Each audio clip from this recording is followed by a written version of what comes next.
should have been a therapist. I'm gonna just tell y'all, I should have went ahead and been a therapist.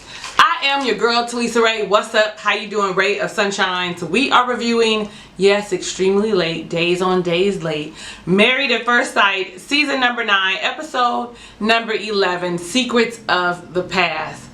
Okay, so let's start off with Matt and Amber because of the NASCAR situation.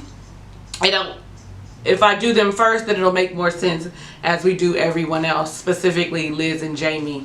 So Amber and Matt invite everyone to go NASCAR riding.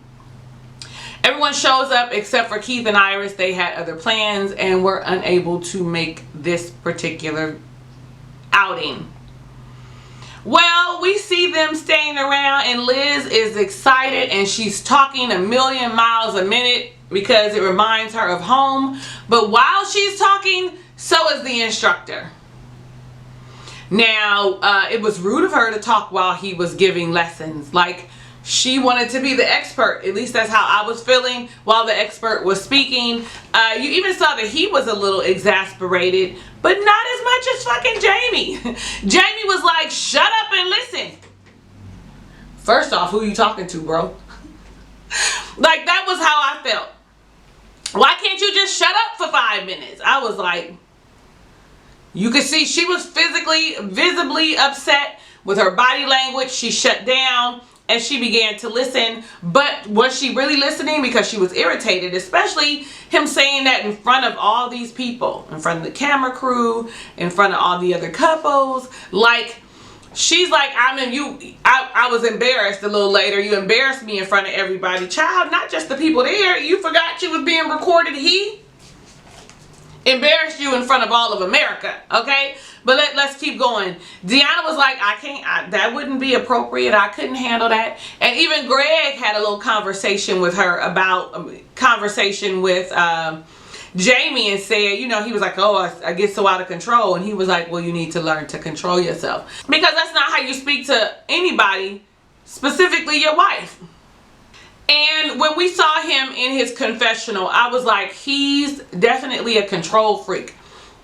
His friends had mentioned it on wedding day, but that's what it is. He wants to be in control of everything. And what made me think about that is in his confessional, he said, I don't condone that type of behavior. Condone is if you have some control over what I say and what I do as an adult. Condone is what you do for your children. I get, you know, there are some things that you will agree with, but you can't condone shit I do. Like, now I feel like he could have asked her to be quiet because she was being rude. It was very disrespectful, but he could have been like, babe, wait a few minutes, let's hear the instruction. He should have been next to her so he could have just kind of rubbed her back and said, babe, let him finish the instruction because they can't hear. He's the instructor. I'm sure everyone's willing to hear what you have to say since you have experience. I mean, it's again back to being able to communicate with one another effectively. Per usual, after a big blowout.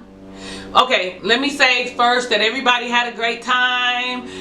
They were going, you see Deonna and Greg had a good time. Everybody had a good time. Liz was the only one that did not drive a NASCAR or get in a NASCAR because, you know, she was in a mood. Her mood was fucked up. It was foul. Now, I can understand that. Somebody is that disrespectful and that harsh, it will affect your mood and it will trickle to everyone else. And if you do not have control over how you feel, etc., it is going to ruin the time. It's going to have a certain energy in the area, in the atmosphere. Would you agree? Like, you've had tension in the air before. People feel it. Because if I'm mad, you're going to feel it. It's going to make the whole room go sour. I work on it though. Anyway. So like I said, per usual, here comes Jamie, really trying to make amends. How you feeling? How you doing? He feels remorseful for the things that he said because it wasn't appropriate. I think they both have a bit of, or specifically him, he may have a bit of impulsive compulsive disorder. Look at me diagnosing people, knowing damn well I'm not a therapist, but I really think that actually maybe both of them may have that. Okay, let's keep going. Someone walks up, I guess, to say something to them, and she says, give us a moment. But it is very rude, okay? It is very, like, get away from me, I'm talking right now. And he says, you don't have to be that way towards people. Can I just talk for a minute? Can I just complete my sentences? Can I just finish my statement? All I want to do is be able to talk. I was like, okay, temper tantrum. She's a kid, temper tantrum. There's a time and a place for everything. You could have just let all that shit slide, enjoyed the day, and got home and explained what was going on. What I also realized is that she doesn't see any fault in her actions. Like, that's what I'm saying here. Like, she doesn't think there's anything wrong with the way she acts. I do a lot of self-reflection. I recommend people do a lot of self-reflection and introspection, because if you do, then you understand how your actions and your behavior affects other people. So now let's specifically talk about Matt and Amber, starting with their visit with Dr. Viviana, when she comes over to visit with them. Amber is sitting there and she looks dejected. The word that Viviana would, the word that Dr. Viviana used was trepidation. I see trepidation all over your face. One of the first things they mentioned when she asked how are things going, she said out of her mouth, we're not having sex right now. So for me, that meant sex is a huge part of the relationship, and really for Amber is what binds them together. But they decided that they would slow down from having sex and get to know each other on a different level, because once sex is gone, what else do we have left? Dr. Viviana asked an important question. She asked, do you think that this is going to ruin or mess up or interfere with your connection? But my answer is yes, because that's the only connection they ever had from day one, from her wanting to jump his bones the moment she saw her husband, who was so cute. He's so cute. From that moment and her aggressiveness, that was the only connection that Amber really built or even sought after. But when they asked when she asked the question, Amber's response was, I don't know. If it's gonna affect the relation, if it's gonna affect your connection. Her response is, I don't know. I don't know is equivalent to a no for me. Because if you felt like it would not affect your connection, you would immediately say, no, we have other things that we can build on, and that's what we're trying to do, and sex is just going to be interfering. Like, that's how I feel. If y'all disagree, let me know down below in the comments. But Matt, who seemed to have, I still don't like Matt, okay? But Matt had a really great grasp on what he wants. He wants more than just sex. He wants to have a relationship, to be able to grow old, to know his spouse. Like, and he feels like we started off really quick and needed to pull back and slow things down. And so the way he articulated himself made me feel like he's the one who said or has suggested that they hold off on sex and that they get to know one another on a different level, on an emotional level, on a spiritual level. You know what I'm saying? Versus just fucking, okay? Matt says, or did he say, or is this just my note of a lack of emotional connection?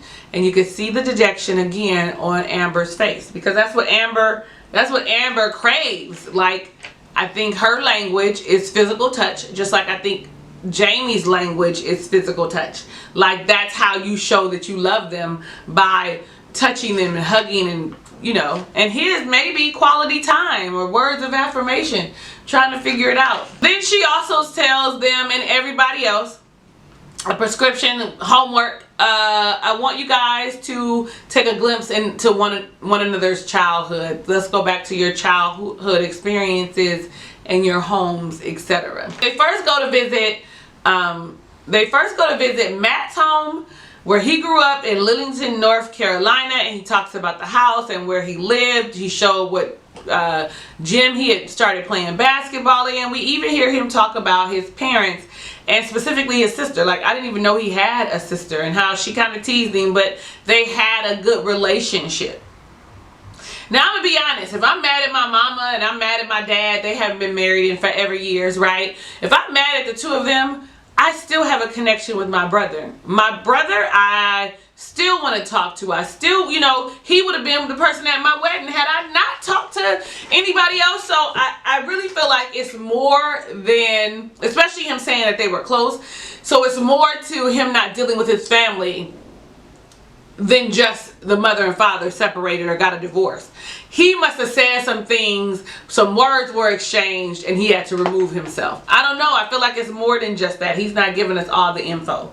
They go on a hike. It's a beautiful little journey that he used to, you know, I guess hike in his youth, I suppose. And they both feel at peace and are happy and are about where they're going. So my thoughts about Matt and Amber. I feel like now that we understand more like what Matt wants, you know what I'm saying? Like they said he had been home more often and they're communicating more often, or he's trying, which means they're sitting around in silence because she's quiet, he's quiet. All they had was sex. But nevertheless, I was happy he was able to articulate really what was bothering him. You know what I'm saying? So what was bothering him was that all they did was have sex. That was the only connection that they had. He didn't know her. He wasn't interested in her. And all she wanted from him was sex. So I was really happy with that. I don't like Matt and Amber together. Okay? So I'm not going to say I don't like Matt. I don't like some of his characteristics. Like he needed to learn how to talk and express what his need was to Amber. And I think that he just figured it out. And maybe I'm going to feel differently about them. But I still feel like they're not going to make it. It's not a match. They want two different things from one another. Okay, let's go to the next couple. I don't know why whenever I start to record, the ice cream truck wants to come. He wants to come with his song.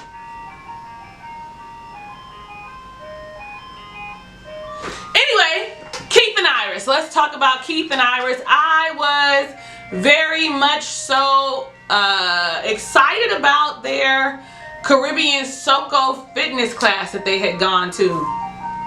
It was, I think Iris's is so loud.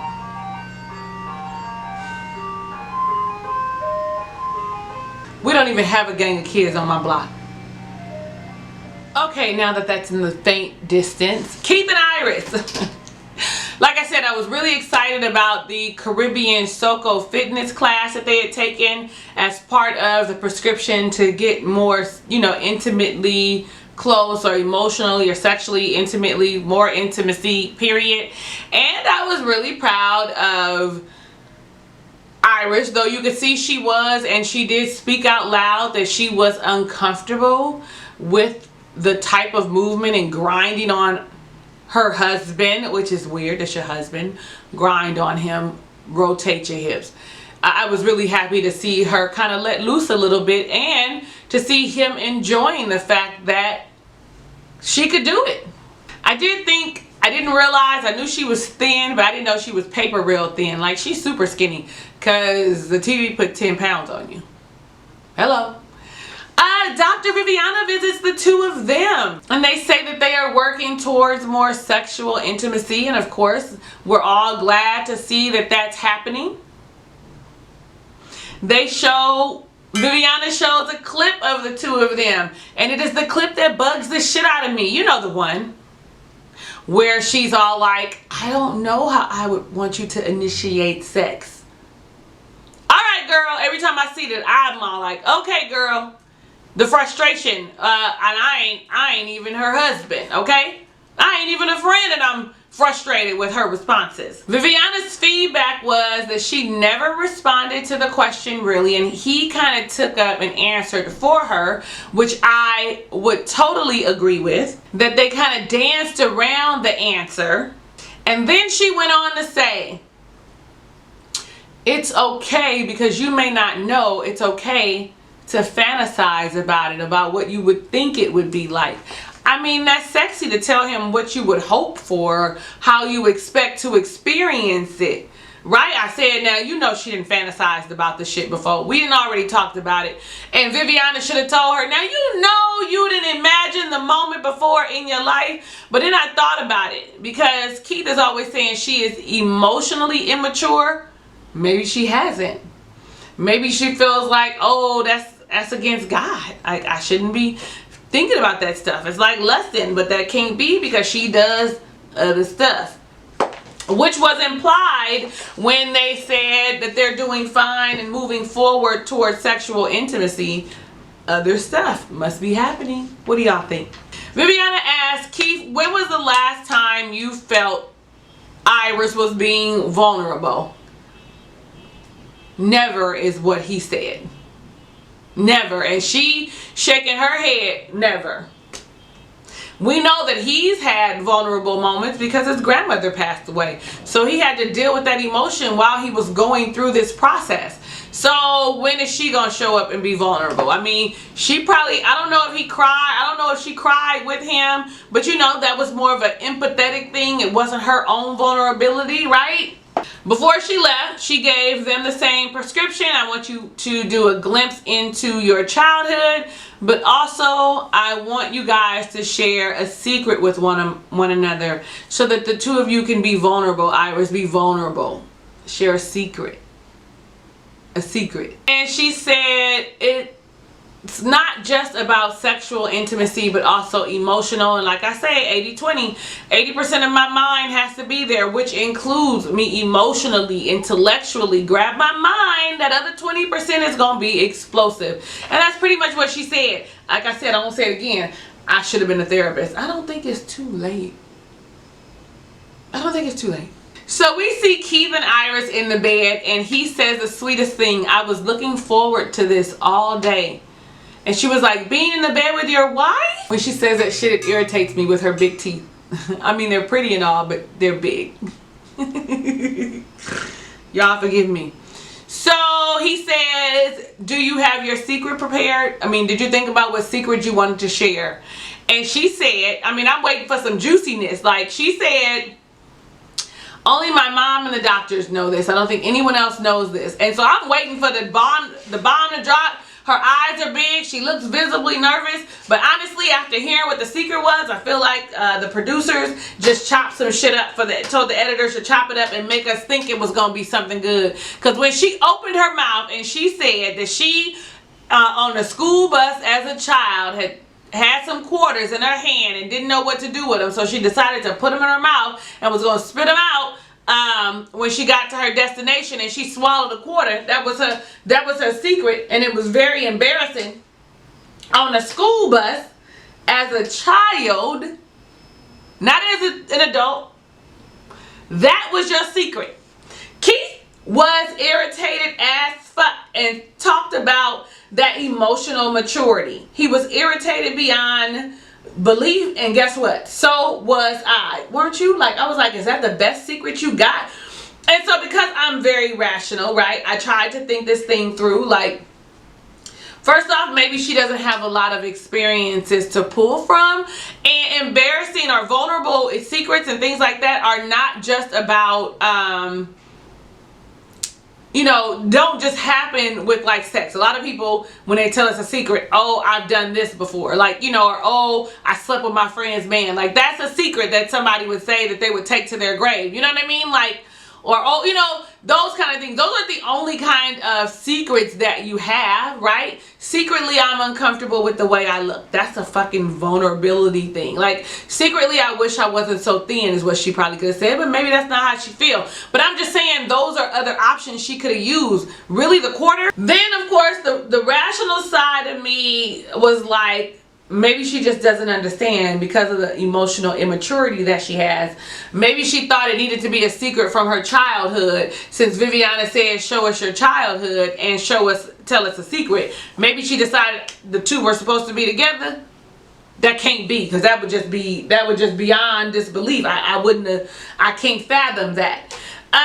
Furthermore, I feel like Keith should have said to her a secret first, so that he could have given her an example of what type of secret. But I mean, I'm sure he wasn't expecting that shit. You know what I mean? Like, I don't know.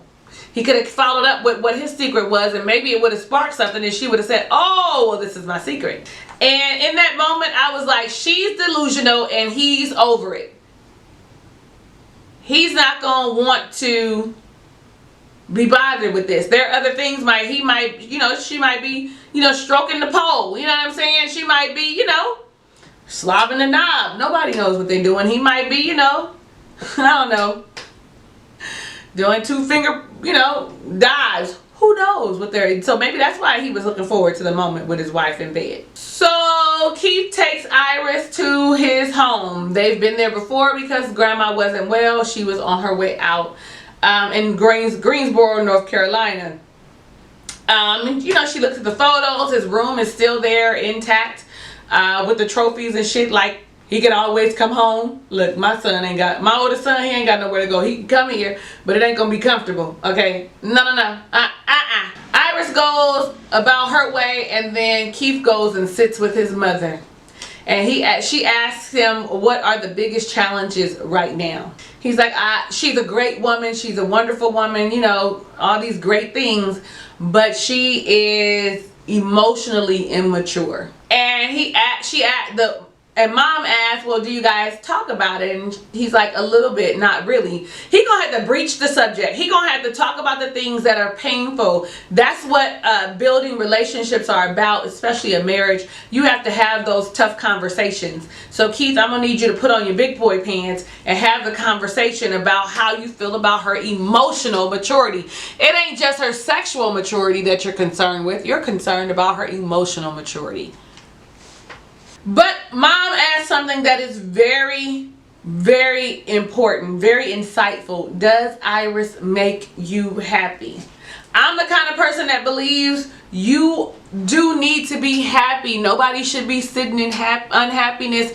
You should figure out how to fix it, or you should move on. And when he said, I don't know, I'm unsure, I just said it a second ago, I don't know is too close to no for me.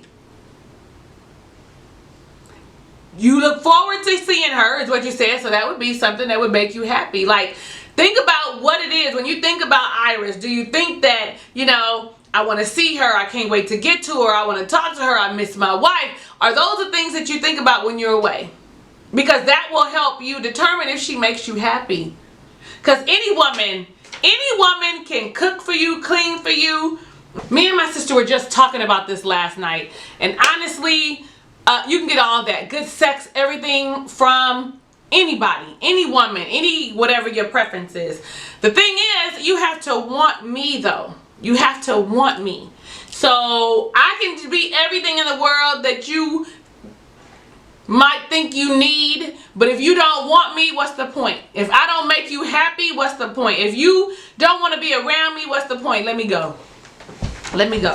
So I don't know. Now I'm starting to feel like Keith might say no. Keith is really kind of etchy right now.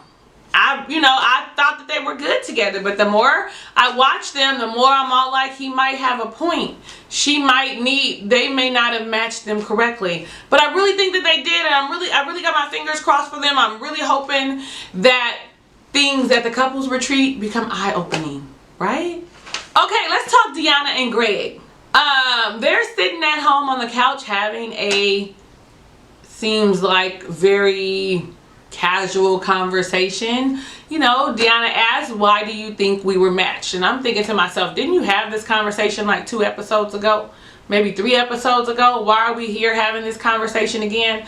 Nonetheless, he gives his reasons of, you know, they're both passionate. I thought that's what he said before. They're motivated, and when there's a challenge that arises, they're going to complete it. And she says, I can't remember what she said, because all I wrote down after I looked just now was that it looks like to me in her face she's always waiting for the ball to drop or for something to be wrong, or she's like really skeptical when she's looking at him. Like, I think she wants the relationship to work, but she still has one eye open, you know, like, let me see. What is he gonna say? This can't be real. Like, that's how I feel when I look at the two of them. She asked him, did you ask for physical attributes? And he said, yes, I wanted someone shorter than me with a beautiful smile and beautiful eyes. And, you know, he was like, I don't want to have to climb no tree, honey. Trees are good to climb, okay? So that means he's short. And so, Greg, you couldn't be with me. I mean, I'm 5'7". At least that's what the doctor says. And so what are you, about 5'7" too? Yeah, it means we couldn't. Sorry. Would have been amazing if things didn't work out between you and Deonna. So then Greg asks, what differences do you think we have that complement one another? So Deonna begins to speak, but then Greg comes back and he's like giving further explanation and further explanation, and every time she goes to say something, he has something more to say, okay? And at this point, I don't see it as joking. Like later on, you'll see I say that later on. I don't see it as joking. I see it as him really trying to explain what it is he's asking, trying to make sure to provide clarity. Because remember, they've only known each other for a few weeks, so he wants to get his point across. That's how I feel. So when she gets snappy and just like shuts down, I think that she's overreacting. But I also know how it can be so damn annoying if you trying to answer the question and somebody keeps saying something like, let me talk. So I can see both sides. Like maybe he was trying to explain and maybe I got sick and tired. Let me just give you my answer before you keep cutting me off. Okay, like I see both I see both points of view.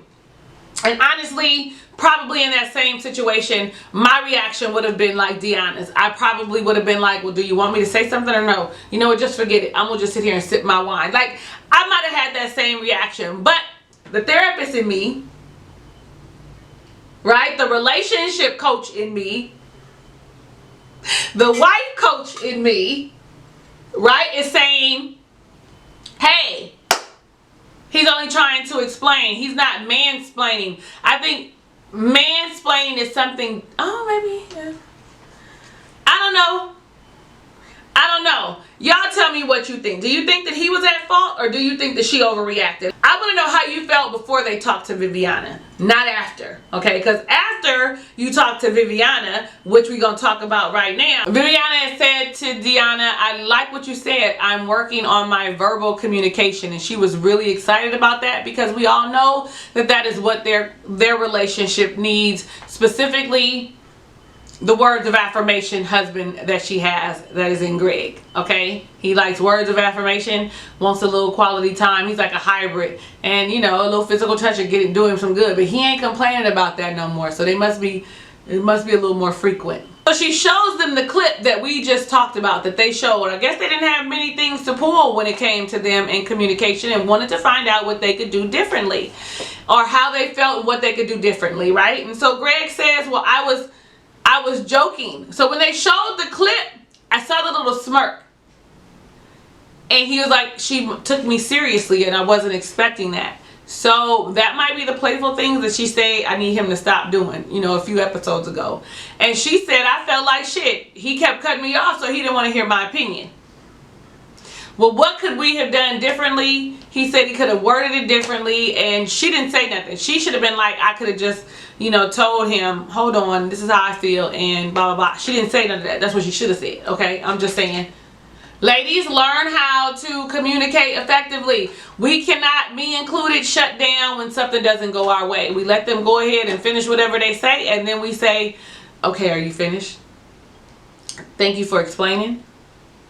And then start talking. Is it my turn? Like, whenever I be like, is it my turn? No, I got an attitude. So that might not be a good thing either.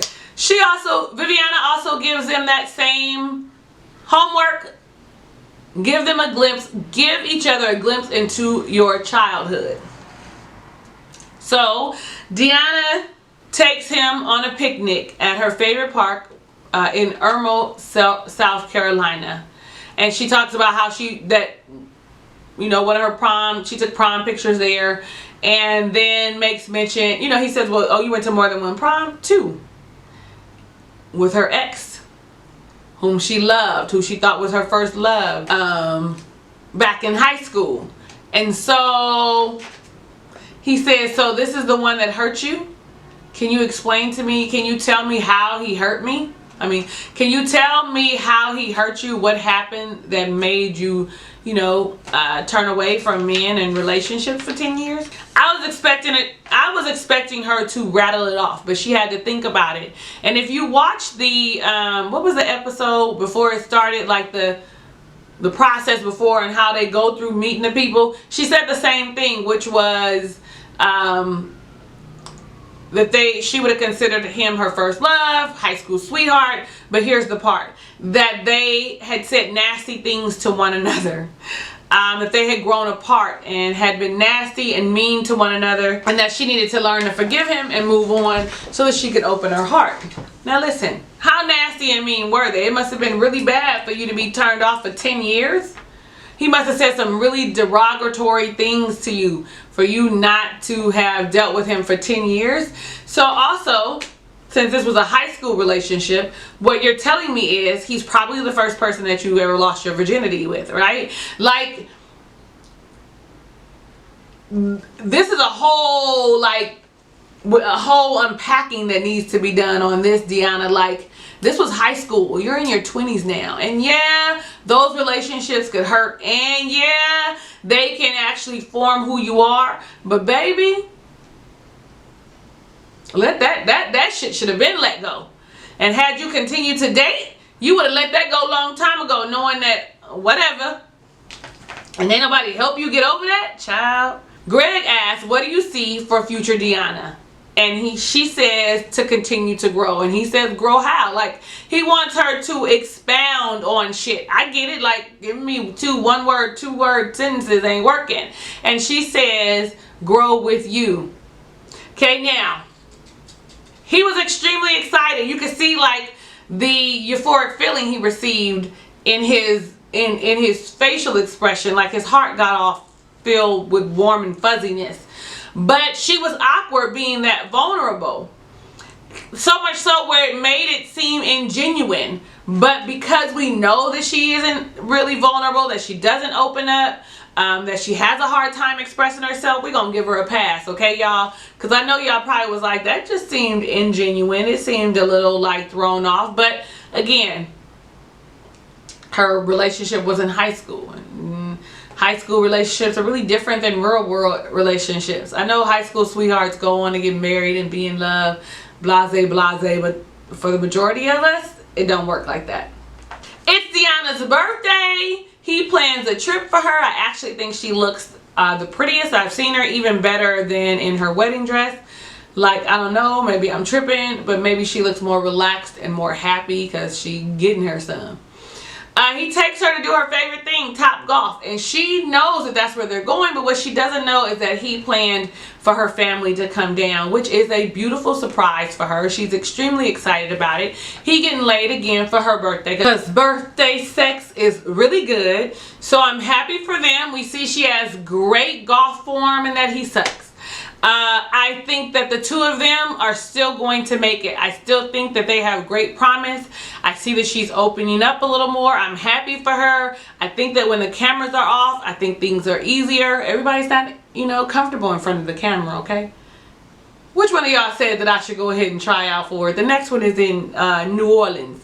So, yeah. And I'm in California. I got a kid. I don't think that I would qualify because I'm also an old head. I ain't seen nobody 40 and plus, okay, who had a whole past life experience on there yet. Okay, have y'all? Okay, let's go to the last, the most volatile, the most explosive, the most toxic couple on season 9, Jamie and Liz. Because baby, I'm always just waiting for the cat to be in the bag. I love that. I love that, Devontae. Absolutely do. Okay, so after the big blow up at the NASCAR racing, Jamie and Liz are at home and they are in separate rooms having a conversation from separate rooms. But then she decides to get her ass up and come in there and sit with him. When he's talking in his confessional, I just thought he's always questioning the marriage. Like, he wants her to apologize for her behavior, but what about the way you talk to her? You know, he is very controlling and very much an asshole. Like, very much anal. Like, I really wanted them to work, but at this point they are constantly fighting and arguing because neither of them understand communication. You know, not just talking, but listening, body language, all of that, energy, all of that is part of communication. Like, neither one of them really understand it. No matter how much one or the other says that they do, they don't. She says, you can reprimand me again if you want. I'm just going to sit here. See? Reprimand. That's what you do to a child.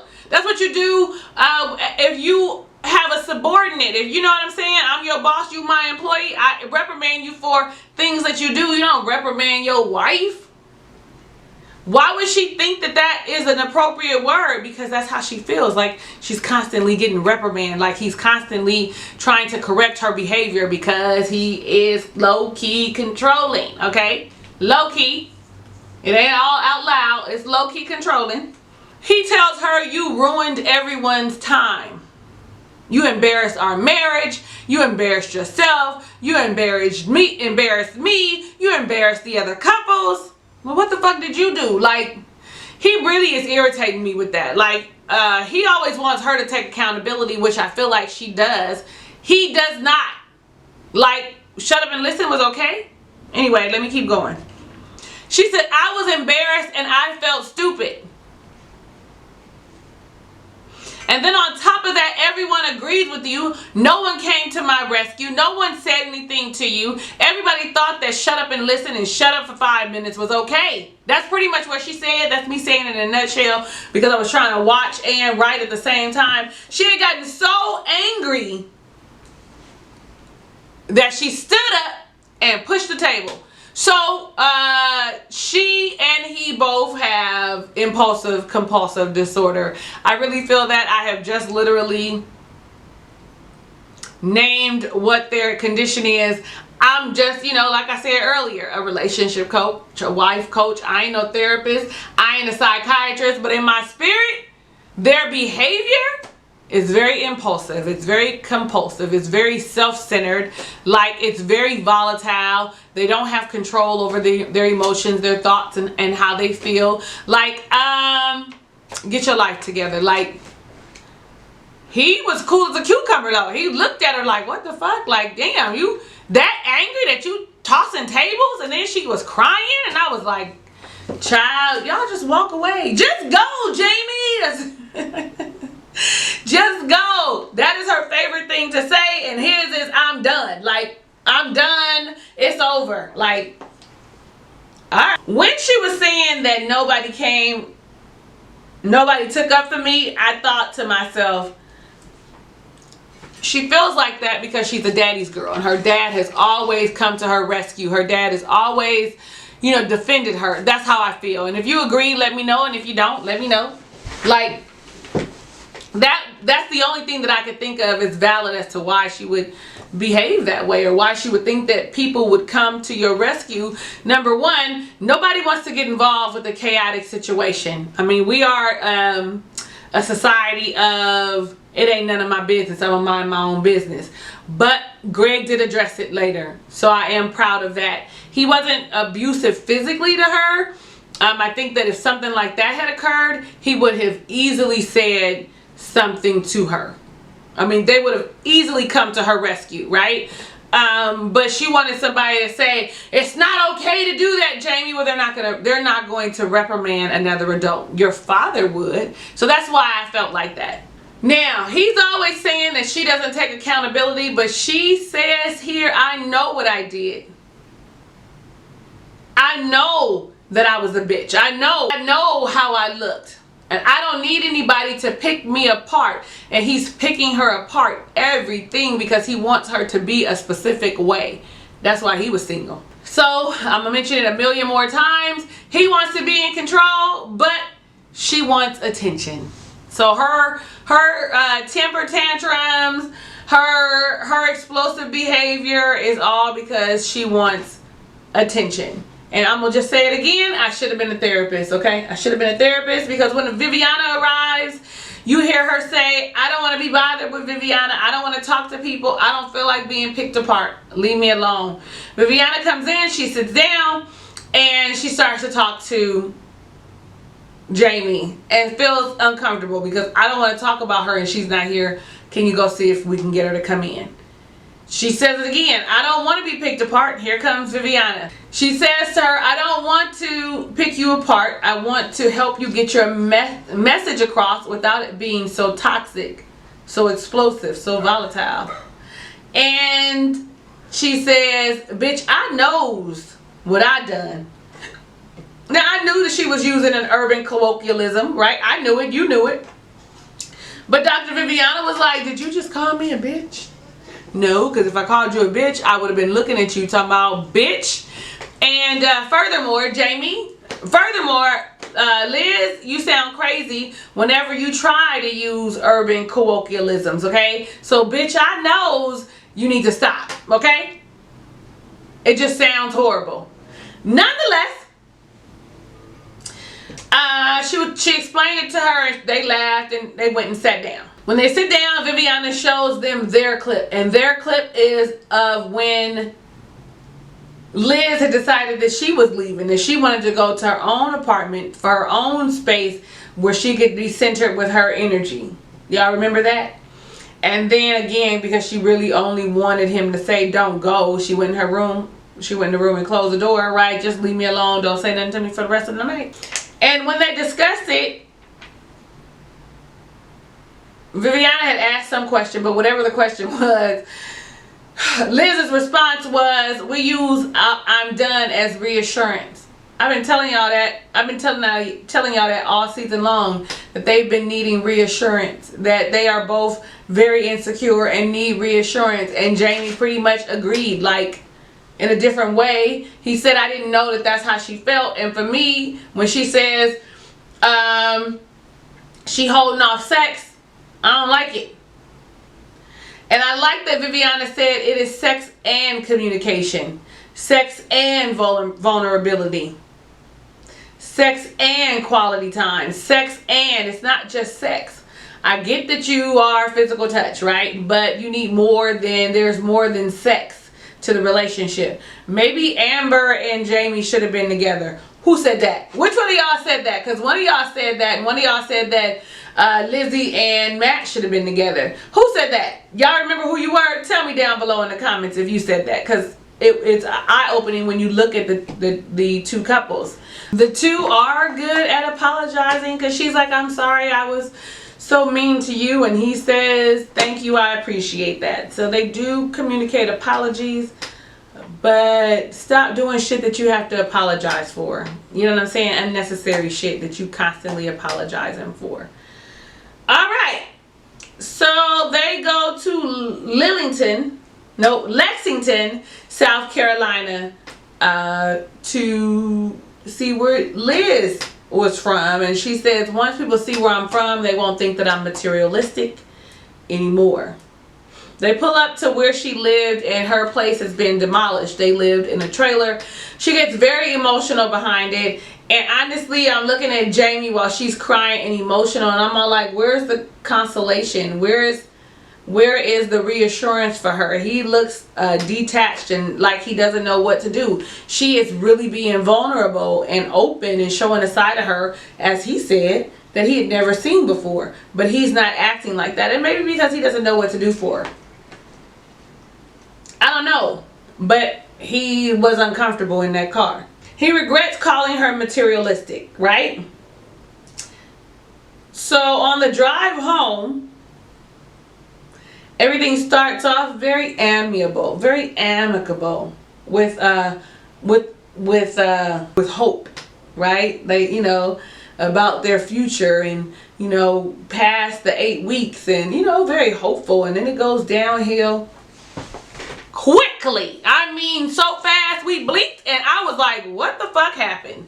Rewind like 5 times so that I could get a really good grasp of what happened and why Jamie was so fucking upset. Child, I mean, I got it the first time, but I just had to keep rewinding. Like, what did she say that really set him off like that? We always say it, they needed therapy before they came on here. That little psychological testing they did was not enough. They probably needed at least 8 weeks of testing before, 8 weeks of therapy before the show. But that's just my opinion. So she talks about how she's looking forward to the couples retreat. And she brings up that the last time she saw everybody, that she had made a fool of herself. She showed her ass. That she embarrassed herself. And to me, that's her saying, I'm accountable for it. Now, she wasn't remorseful for it, but she was definitely accountable for her actions. Because she really felt like, I don't regret it because that's how I felt. I'm being accountable for what I feel, and I'm not apologizing for that. Maybe the delivery was wrong, and maybe that's what she should think about, because you don't have to apologize for how you feel, but you do have to consider other people and how it makes them feel, and that may be the thing that she needs to apologize for, and that may be the thing that somebody needs to help her understand, that it is not that your actions that well, you are apologizing for your actions, but your actions toward someone else. Yes, it was a valid emotion, but if you did make someone uncomfortable, you do need to apologize for how it made them feel. When he starts talking, he feels like she should be feeling remorseful and about how she ruined everybody's good time with her bitchiness. This is the first time she says to him, let's not talk about that. Let's not talk about this right now. Because she could see that things were going in a different direction that she didn't want them to. She was already exhausted from the crying that she had done, and I just don't want to do it. And at that point, when someone says, let's not talk about it, if it's something you really want to talk about it, put a pin in it for later. When you're not so emotionally riled up, Jamie. You could have waited, Jamie. You could have been like, okay, I respect that, babe. But later on, found a different way, because evidently she always feels like she's being reprimanded, and I could see how. I mean, can't you? And like I said a million times before, he needs to be in control, so he feels like he needs to finish what he's saying, because she brought it up, and so we need to address it, because you should be feeling remorseful right now. That's what he should be saying. Not that she doesn't take accountability, but she should have some remorse for how her actions make other people feel. She said he was being an ass. He said it was in response to you being a brat. He continues, because she said again for the second time, I don't want to talk about this right now, Jamie. That's the second time that she's expressed it, and he should have respected it and maybe figured out a better way to talk about it, because he's not good. He literally gets real like I'm your daddy. Like, you gonna do what I say. And he says, that's your mechanism. Grow the fuck up. He constantly disrespects her. I mean, in arguments, you do be like, grow the fuck up, or fuck you, or, you know what I'm saying, or I want you. You do say things, but he is constantly saying those things. He is constantly tearing her down. I'm really starting to feel for her, even though she's very toxic and all over the place, and doesn't know how to communicate either. They both are very vocally violent. And I honestly feel like the two of them, though they do have, as he said, a roller coaster relationship, when it's high is high, when it's low is low, that is so unhealthy. There is no ever any just coasting easy kind of feeling. Honestly, are either of them happy? I mean, if you're constantly in turmoil and constantly feeling picked apart and constantly arguing and constantly explaining and constantly, you are unhappy. You got to consider your happiness in this situation, especially if you've talked about it and nothing has changed. I think you better let it go. Hey, I know y'all don't like my singing. It looks like another love TKO. They need to call it quits. I'm going to stick with that. But I don't know which one of y'all it was that said, you know, because it takes me so long to upload that I be forgetting who said. But one of y'all said they would probably stick it out only to break up again. Let me know down below in the comments what you thought about this week's episode. Do you think that Keith is wasting his time and he's just going through the motions? Do you feel like he's going to say no where Iris is going to say yes? What about Matt and Amber? Do you feel like they're on the road to recovery? They're going to say yes and live happily ever after? How about Deonna and Greg? We should all feel the same way, that they are going to make it work. Because I said it before, I'm going to say it again, marriage is spelled W-O-R-K. And then you got the volatile couple, Jamie and Liz, who are opposites, are different, but are the same. Like, fuck, I need them to go away. I think they need to just call it quits. Thank you so much for watching my review of Married at First Sight, Season 9, Episode number 11, Secrets of the Past. No matter how late it was, I appreciate you and love you in real life.